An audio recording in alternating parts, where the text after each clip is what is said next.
工作结束之后嘛，然后你就前往德国开始你的硕士生活了。Yep 对，那所以我们这一 part 我们就来全部聊德国 part 好了。在德国的话，你有去住过哪些地方？就是比较长期住，超过2个礼拜以上的吧？包含打工度假那时候，对，包含打工度假时，就是其实还好就是我打工度假的时候住过柏林，柏林是一个很有趣的大都市，你想要找什么乐子里面都有。你那时候找了什么乐子啊？没有，就那时候那边的 party， 那边的酒吧都很有自己的特色。然后你要有博物馆，一些文化的东西，例如说一些异国料理市集，也都有一些文青的废物市集，这样文青会生气。一些文青的小物市集，台湾也很多文青小物市集，对，也会有。就是你只要肯上网查，都会有。对，但这是柏林。我前2个月我在打工度假前2个月待在柏林，然后后2个月我待在南边一个小镇叫 Tübingen， 在我这次实习的地方附近。其实它就是我这次去南边实习的一个原因之一，因为我觉得 Tübingen 非常漂亮，我很想念那边。它是在内卡河边，然后它不知道就是这个城市的氛围，人友善，德国人可以这么友善，我真的第一次知道。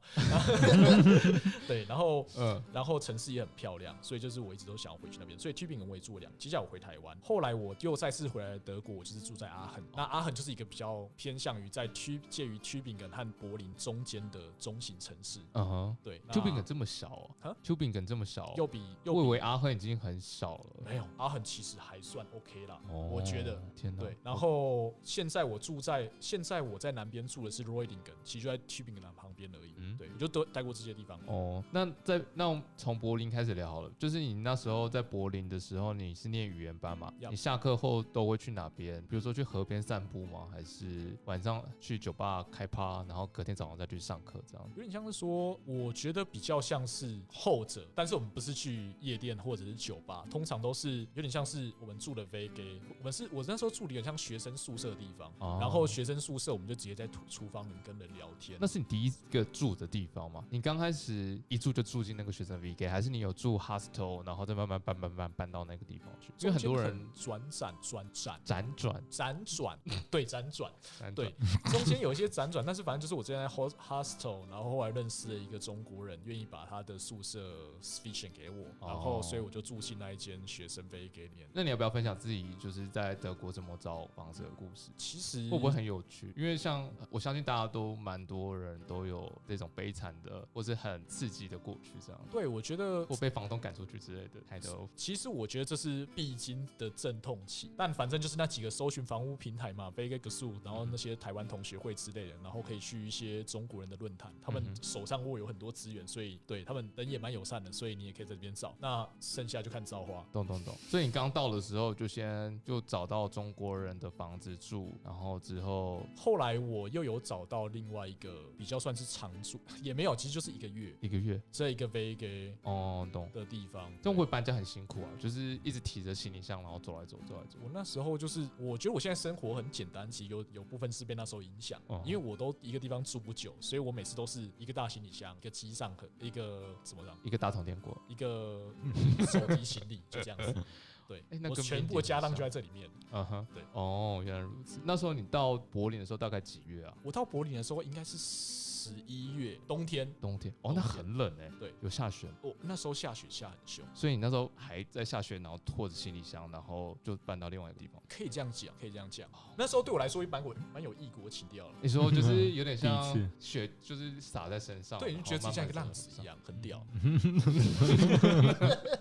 有在巴黎，我跟 Harry 也有在下雨天走在巴黎街道，就有点午夜巴黎那种，就是对，享受那种感觉。对。但现在待久，在路上看到说，那个应该觉得自己是浪子，白痴。那个应该是刚来到德国的，祝他好运。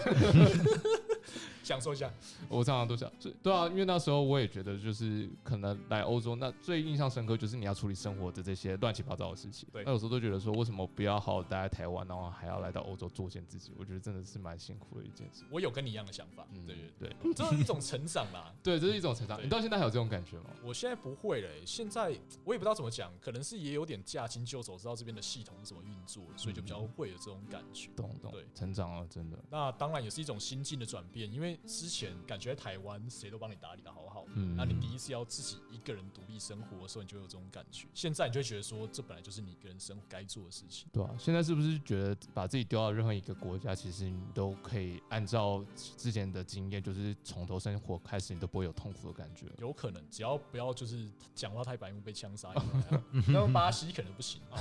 南美洲跟美洲可能都不太行，对，美洲人都比较冲动用事一点，没错。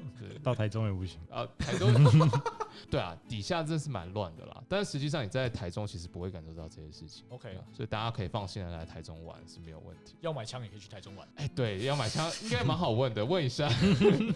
去打篮球，去打篮球。对，去打篮球，去活动中心打篮球，对。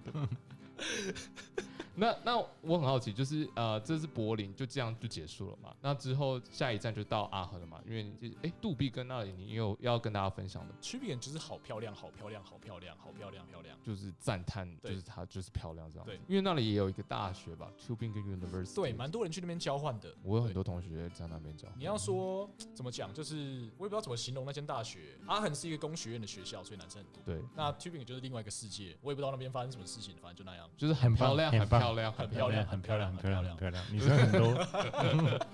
难得的酒又好喝，我不得不说。对，那边酒庄就是杜宾根旁边，就是会有很多私人，就是私人的小，那叫什么叫 Weinbau 啊，就一边块自己的地，然后上面就是开始报是工地建筑，酒的建筑，酒庄，然后他们就自己酿自己的酒，然后也不外卖，就是只有你要去那边才喝得到。你如果真的要买他们的酒，就是有在当地的几间酒窖买得到，或者在他们家。天哪，很棒，真的超棒的。建议要交换的话，可以去那边交换。要来阿亨交换，30也可以啊。我们都在嘛，我们可以陪伴你度过。很棒啊，很棒，对不对？对啊，超棒的。来听一下前面就知道，欢乐小镇。所以你来到阿亨了嘛？那为什么当初你会想要选择阿亨呢？因为我知道你跟老郭好像是大学同学。谁？郭伯贤。对，有很多个老郭吗？OK，对，其实我们那时候有稍微交换一下情报啦。他的确就是有告诉我阿亨不错。那时候我大概投了几间嘛，就是台湾人有的名校思维，只要是名校 ，TU9 嘛 ，TU9 嘛，对不对？对 ，TU München、KIT、Darmstadt、阿亨，还有一间 Hannover，TU Hannover。这不知道。然后我那时候收到了一张拒绝信，两间学校要我去考入学考试，我就直接把它划掉，因为我知道我考不了入学考试，我是白痴。对，然后剩下我拿到的就是我先拿到一间 Hannover，TU Hannover 的就是 offer。那时候我有在补私人家教，就是我有去一个山里面跟一个隐居在那边的德国人学德文，然后他听说是之前Baden-Württemberg 银行某一间银行的副总裁，他住在台湾，他现在在台湾。好像在关西吧，关西一个地方隐居，然后就去那边，所以我不知道他是好小是骗我还是怎样，但没关系啦，没有啦，他真的是蛮有两把刷子。那他就跟我说，那时候我拿到了 TU Hannover 的就是 offer 的时候，他就跟我说，恭喜你，这是间非常好的学校，就是如果有机会一定要去。然后我就 OK， 我当下就很开心啊，跟他分享这件事情。然后他就问我说，你还有在等哪几间 offer？ 我就说，我只剩下一间叫做 RWTH 阿亨的学校。他就说，我必须还是要跟你讲 ，TU Hannover 是一间非常棒的学校。但是如果今天有2张履历，阿贝切哈阿亨跟 TU Hannover 摆在我面前，我二话不说一定会拿阿贝切哈的那一张。我当下心情开始忐忑不安，然后就拜托让我来阿亨，拜托让我来阿亨。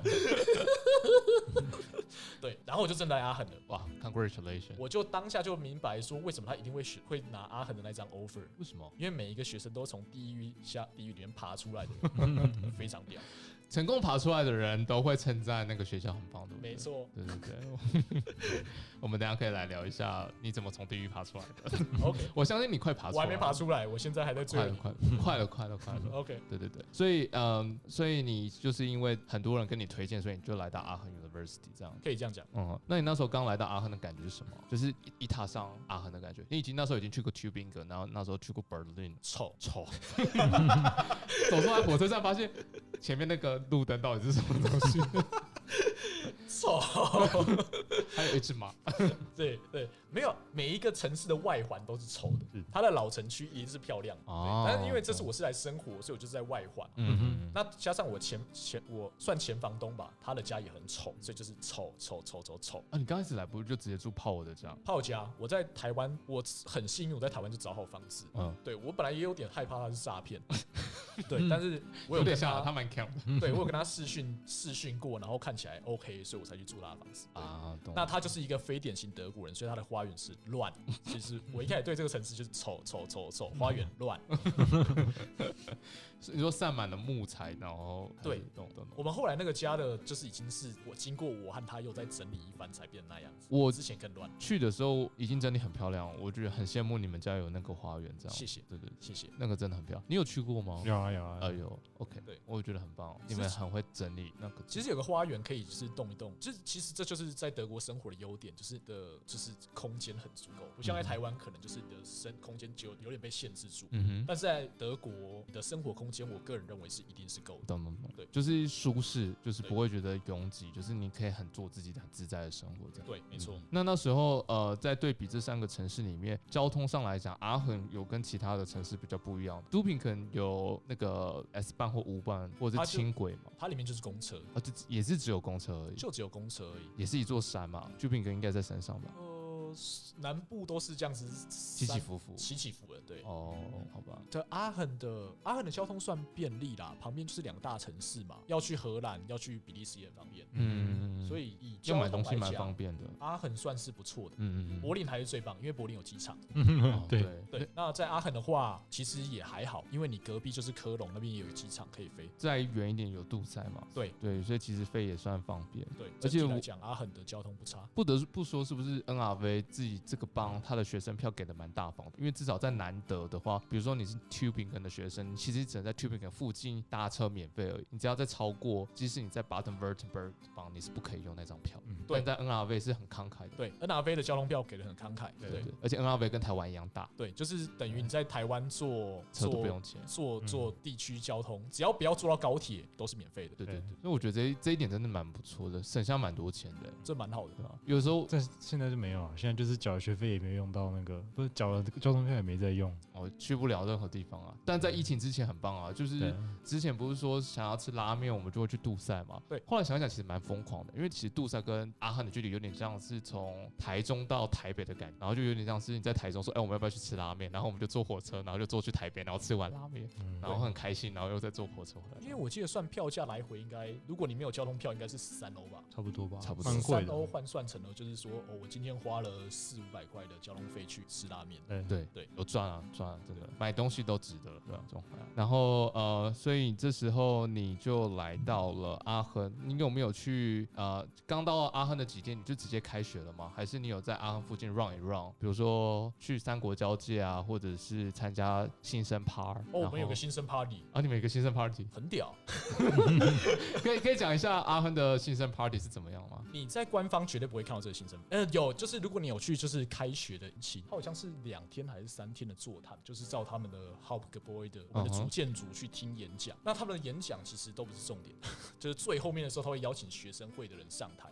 那有一个学生会叫做 IGE， 好像是什么 AEGEE 的一个学生会。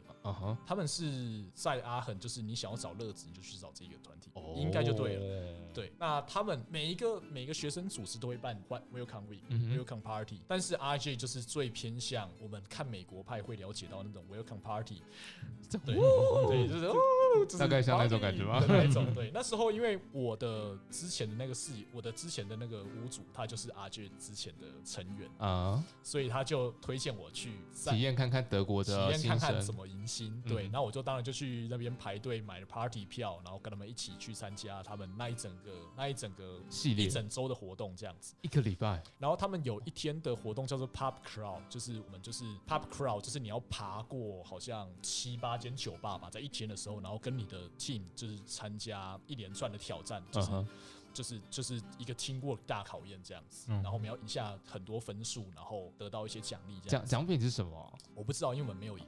但其实也没有人 care 那些奖励。对，到最后你都不知道，只是为了要 push 你做一些傻事。对，所以每天就是晕晕的这样子。算是，大家就是每天大概就是到了大概喝到1-2点回家，其他人喝到1-2点回家，大概是你比较早吗7点8点我就先回家睡觉了。然后隔天再跟他们会合。隔一天中午的时候，大家就会起来一起去吃个中餐，然后有一个朋友就会说，不知道哪一个朋友就很厉害，他就会从背包里面，JJ 你的手是空的，不合然后我手上就开始多一瓶啤酒，然后我们就开始一整天的活动，然后不管你什么时候，你只要那瓶啤酒空了以后，就会有一个朋友说，JJ 你的手是空的，有补给人员的，你有参加吗？没有，我没有参加。明年去参加，明年去体验一下，蛮有趣的。我真的推荐来的人都参加一下。对。那我们来聊一下好了。阿亨其实除了就是很糟糕的市容以外，其实大家有一个非常不为人知的秘密，就是阿亨其实有温泉。对，对，阿亨除了虽然德国有很多地方叫巴登的地方，通常都比如说巴登就是浴池就是有温泉很明确嘛。但阿亨其实也有一个温泉这样子，没错。而且 JJ 就住在温泉附近，对不对？对，我就住在就是温泉，那它就是一个有点像是怎么讲？你也跟大家讲一下德国温泉是怎么泡法嘛，还有他们的形式大概长什么样？德国的帮大家打预防针。德国的温泉就是2段式，不是说每个都是这样子啦，但是至少我那边就是2段式。第一段的门票是进去是要穿泳衣的，OK， 那边就会有一些浴池，那有一些水疗设备，但是要提醒大家是，德国人对温泉的温度要求比我们低很多，就是说你不会泡到那种让你流汗的汤，通常都是有点像是游泳池的水再稍微温一点点那种感觉，但他们还是会提供个特别热的池给你，就只有一点，就只有一小块而已，就一小块而已。对，那就是全部了。那他们第2阶段的票就是桑拿，在那边是不能穿泳的，OK， 那这个地方我还没去过啊，你还没去过，我还没有想要跟他们正面的硬碰硬，所以直见。我建议你们就是有一个。在专访另外一位村民的时候，姓郑的村民的时候，可以问他一下，他对柏林的桑拿赞不绝口。真的吗 ？OK， 好，我们之后我相信我们很快就会采访到他。OK， 一个礼拜采访1位，1年可以采访54位，我就不相信54位轮不到他。对，你第一句破题就问他说柏林的桑拿怎样？你在那边看到了什么？好，可以。那里面就是除了桑拿的话，他们是会有按摩的吗？就是精油按摩那一种。精油按摩，我倒是没有遇到过。所以他们就只是像纯粹的泡温泉，就像泡游泳池一样。第一阶段就是穿就是泳衣，然后就去泡温泉这样子的。但是我得到最新的消息是有啦。对，所以是不是只有那里有温泉啊？我不知道，好像进到桑拿那边是会有，对，我不知道是不是因为我没有进去够里面，对，所以反正就是穿泳衣那边，我猜也是有机会有，但是这要看每一间温泉它的规划是怎样。那你认为这个温泉有疗效吗？没有。我必须说，我会去这个温泉是因为平常我家没有泡澡的东西，泡澡设备就是没有浴缸，对 ，OK， 所以我有时候真的很想泡澡，我就去那个温泉。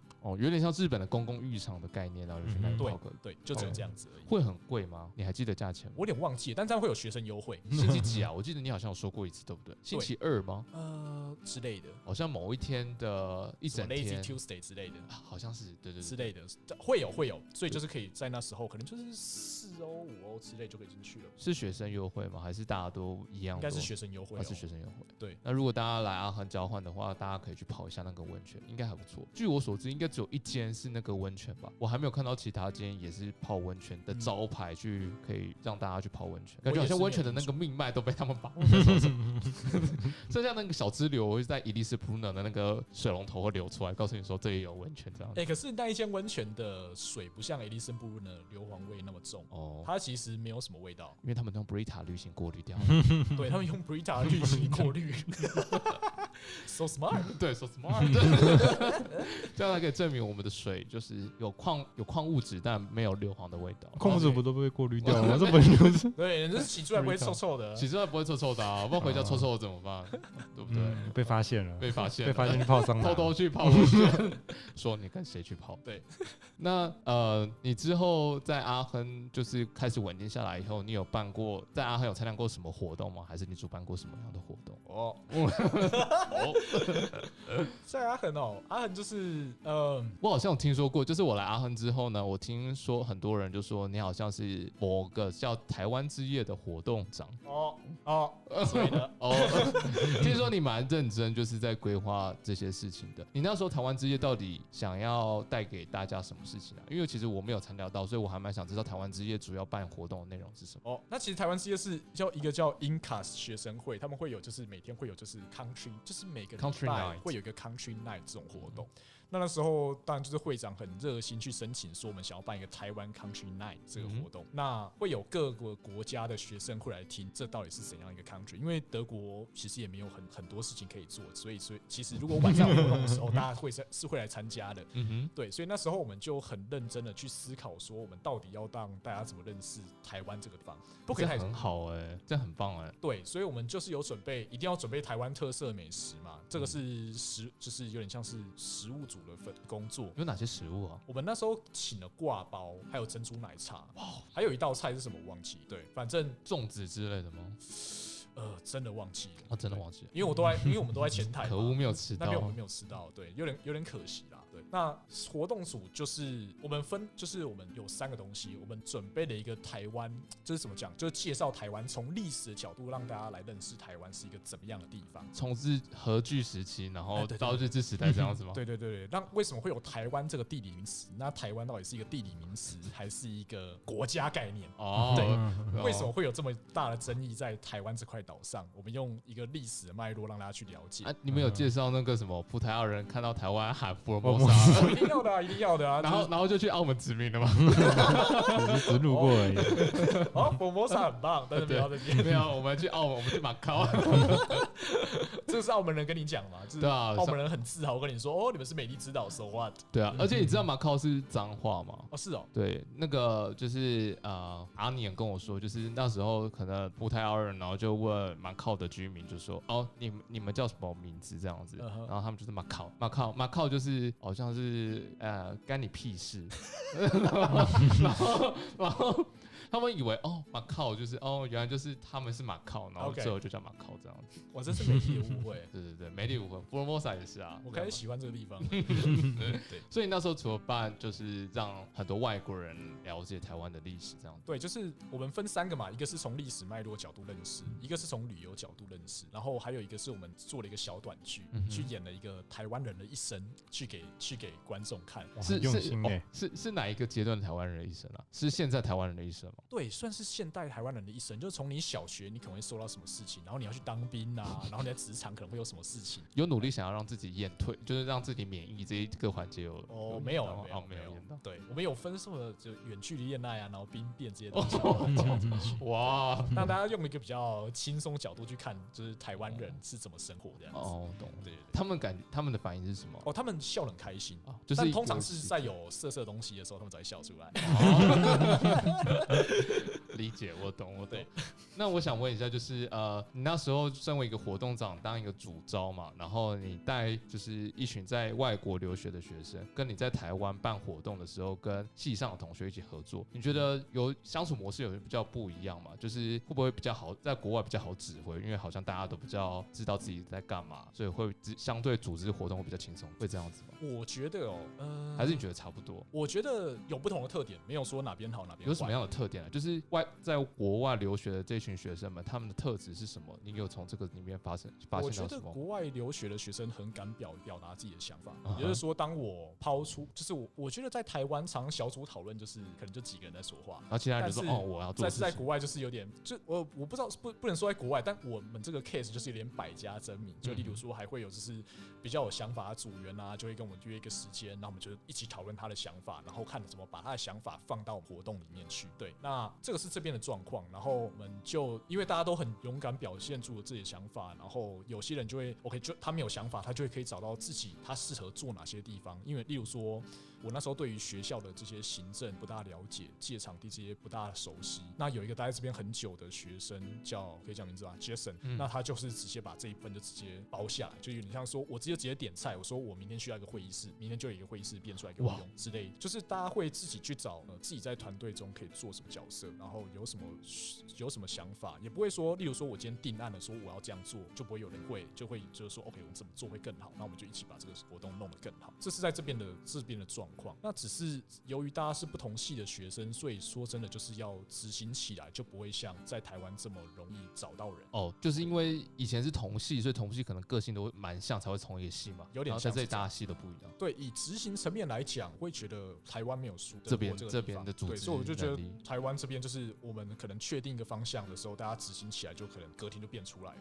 OK， 那我们就可以这样子。那这边的话，就是因为自己之后还有事情要忙，所以整个沟通起来会就是需要比较长的时间。比较有点像是在公司，就是像大家已经出公司，在公司里面，那我们要办一个活动，然后可是大家自己手上都有事情，但我们还是在闲暇之余，然后一起筹办一些事情，对不对？对，所以就是会变成要用 deadline 来限制大家。其实这个东西有好有坏啦。就我有听说过，就是大家都有一些人蛮惊艳，就是我们还要1验2验这样，然后他们说哇天哪，真的是一个很青春的感觉。对啊，就是我觉得1验2验之间是很需要的。对，可能对于就是组员比较不需要，但是对于就是我如果要抓大家，就是因为如果当天的活动出包的话，是我要面对大家，所以会比较有压力。就是我会说，就是东西什么时候1验的时候要看到什么，2验的时候我要看到什么，3验的时候要看到什么，这些会要抓比较紧。我觉得这个蛮棒的，就是因为这样子，所以整个台湾职业活动会办得这么成功，然后有可以在 deadline 之前把大家东西都生出来，我觉得这是一件没有你这个事情的帮忙的话，我觉得应该不会达成。没有大家这么努力的参与这个东西，真的出来。那在中间有发生什么意外吗？就是比如说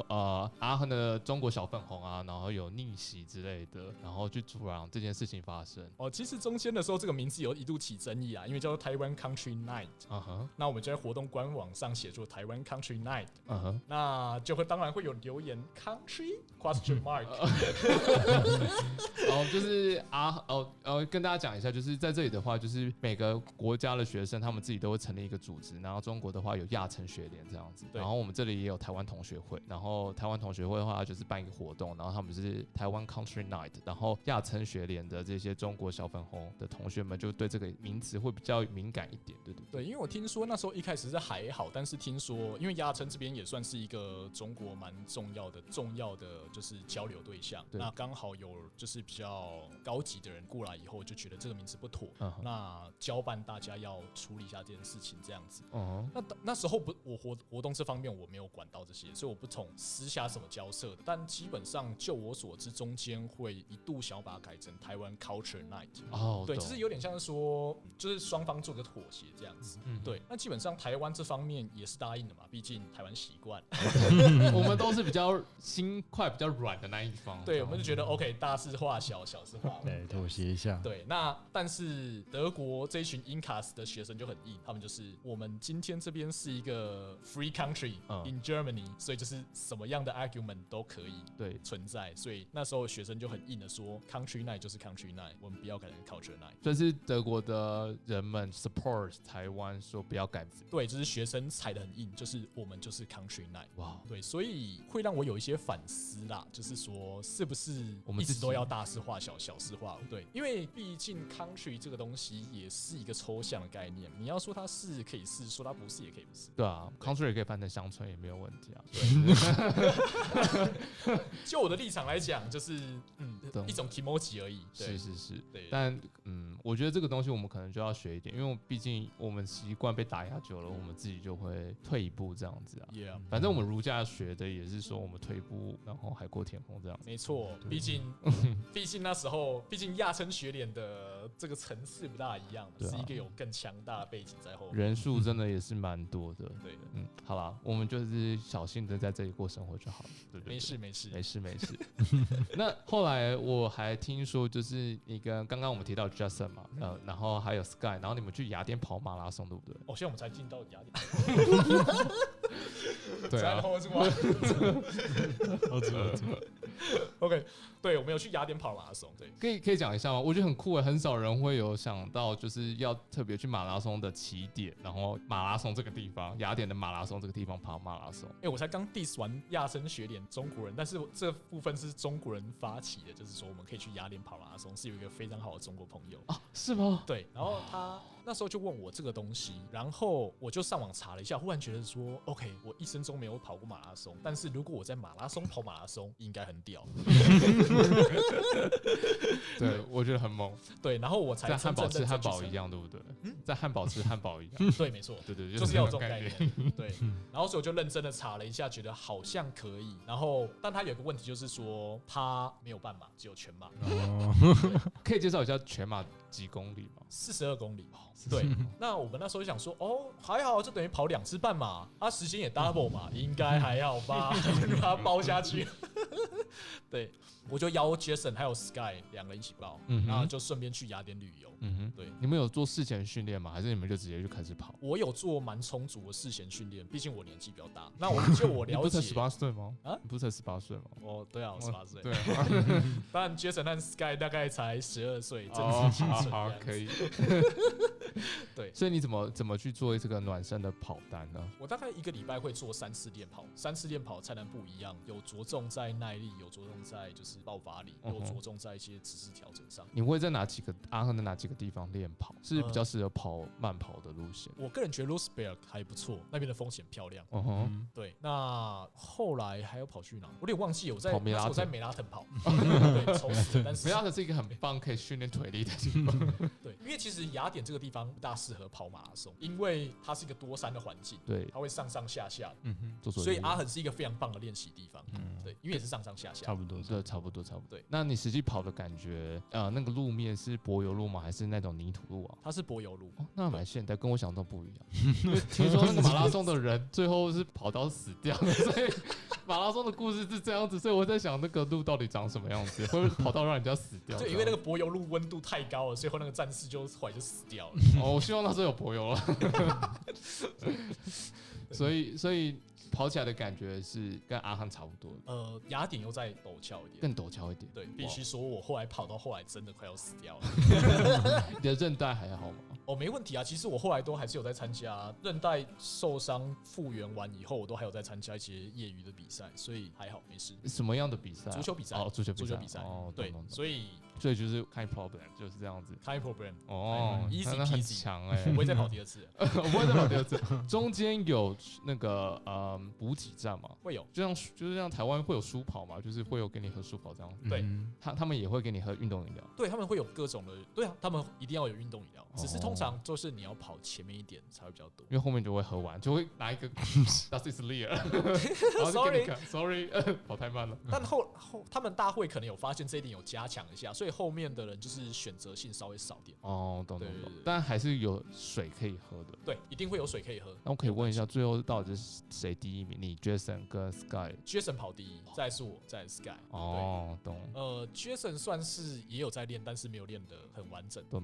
对，但他因为他真是年轻，真的年轻就可以开无敌。其实可以整天不睡觉都没有关系。好了，不能拿年龄当借口。我们有看到一个老爷爷赤脚穿着他们古代的，就是我们看到斯巴达的那种，就是希腊的鞋，罗马战士鞋。对，拿了一个盾牌，然后就跑，就拿盾牌。他跑比我快，他跟 Jason 应该是差不多时间到的，我大概慢了他们大概5到10分钟吧。好猛哦！对，他不是拉着 Jason 跑的，也是有可能拿着盾牌滑，然后再拉着 Jason，然后最后的时候拉一下，然后自己跟他同时踢打中。我大概都有看到，我中间超车他好几次，然后又被超回去，但一直被超回来。好猛，很猛哎！老爷爷的毅力非常强，可以，果然是斯巴达战士，对，不得了。那你们之后去希腊哪些地方玩啊？我们其实就一直在雅典玩。雅典这么大，可以玩这么久？其实不值得玩那么久，但必须说雅典是一个很漂亮的城市啦，安排给他2-3天差不多。有什么好吃的啊？雅典有什么好吃的？希腊优格。希腊的菜色普遍都还不错，他们的烤肉很好吃。对，这有一种香叫 gyros，有点像是土耳其的 durum， 但是它是希腊 style。有什么差别啊？好吃，比土耳其的好吃。对，它烤整块肉，它会保留很多肉汁。那它的香料的味道，我有点没办法形容它，但是就是它的香料味也会很重。对，它的 gyros 的饼皮会比 durum 又再厚一点，有点像是我整个面团下去擀，所以它没办法擀得太薄，吃起来就很有分量感。就是那种面香就可以体会到这样子。我蛮喜欢有面香的东西。对，后来还吃了好，而且他们物价也比较低。听说是不是希腊就是欧洲的东南亚？你觉得这个符合他的称呼？这样讲有点对不起他们，但是他们是这样。那既然有东南亚吗？你们有闯到什么比较危险的地方？我们那时候有跟着一个穿起来比较简陋的人，我们跟踪他，后来走到一个很奇怪的区域，对，然后。街上都是穿皮衣的男人，不知道为什么，然后都有留胡子，然后看起来都不大友善，辛纳粹这样子。对，那他们皮衣不像是那种就是军人那种很整洁的皮衣，比较像是是有刀子划过去，就是混街头的那种皮衣这样子。所以你们就赶快逃走。对，我们那时候就稍微看到一下，然后我们看到一个人在路边厮打毒品，觉得很屌，我们赶快跑走。这很猛，果然是东南亚。对，可以。那我们等一下就开始在聊在阿亨的课业生活了，总不能一直在聊玩的事情。OK，stay tuned，we'll be right back。